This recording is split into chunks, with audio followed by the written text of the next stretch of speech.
আমরা মায়েরা অফিস আদালতে না হয় নাই চাকরি করলাম, তাতে কি হয়েছে? বাড়িতে তো আমাদের চাকরি আছেই, তাই না? হ্যালো গাইস, আসসালামু আলাইকুম। সবাই কেমন আছেন? আশা করি ভালো আছেন। সকাল সকাল আমরা যেহেতু গ্রামের মানুষ, অনেক কাজ করতে হয়, হাঁস মুরগ এগুলো আছে, তারপর রান্না বান্না করতে হয়। যেহেতু আমার দুইটা মেয়ে আলহামদুলিল্লাহ, তাদেরকে রেডি করে রান্নাবান্না করে খাইয়ে দিতে হয়, স্কুলে পাঠাতে হয়। সকাল সকাল অনেক কাজ পড়ে যায়। তা যাও রান্না করেছিলাম, মেয়েকে অল্প অল্প করে খাইয়ে দিচ্ছি, কারণ অনেক গরম ছিল তো খাবারটা, তার জন্য। আবার নিজের হাতেও খেতে যাচ্ছিল, কিন্তু দেইনি, কাপড় চোপড় বড়ি ফেলবে এই কারণে। রাতে বলছিল আমার মেয়ে কাঁঠাল খাবে, কিন্তু তখন পাকেনি। সকালবেলা মেয়েটা স্কুলে চলে যাবে, এদিকে কাঁঠালটা পেকে গেছে, সারাদিনে হয়তো আরও নরম হয়ে যাবে, তাই না? তার জন্য এখনই দিয়েছি খেতে, কারণ তখন খারাপ লাগবে যখন নাকি স্কুলে থাকবে যে কাঁঠালটা পেকে আছে, মেয়েটা খেতে পারলো না।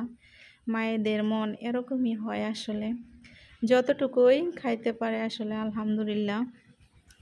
সবাই দোয়া করবেন বাচ্চা মেয়েদের জন্য, তারা যেন সব সময় ভালো থাকে, সুস্থ থাকে। ছোট্ট ছোট্ট মেয়েরা স্কুলে যায়, তারা যেন সব সময় ভালো থাকে, নিরাপদে থাকে। মেয়েটা আমার স্কুলে যাবে সারাদিনের জন্য, খুবই খারাপ লাগে যখন নাকি বাড়িতে থাকে না, এখন চলে যাবে। এই কাঁঠালটা আমার স্বামী বিদেশে নিবে বলে গাছ থেকে পেরেছিল, 2টা কাঁঠাল ছিল, একটা নিয়েছে। এটা আসলে হয়তো রিজিকে ছিল না, তার জন্য নিতে পারেনি।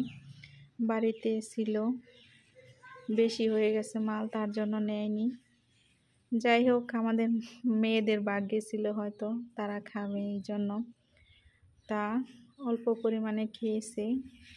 তারপর আগে আমাদের দাদা দাদি নানা নানি দেখতাম ছোটবেলা কাঁঠাল দিয়ে মুড়ি খেত, কাঁঠাল দিয়ে জাউ খেত, ভাত খেত।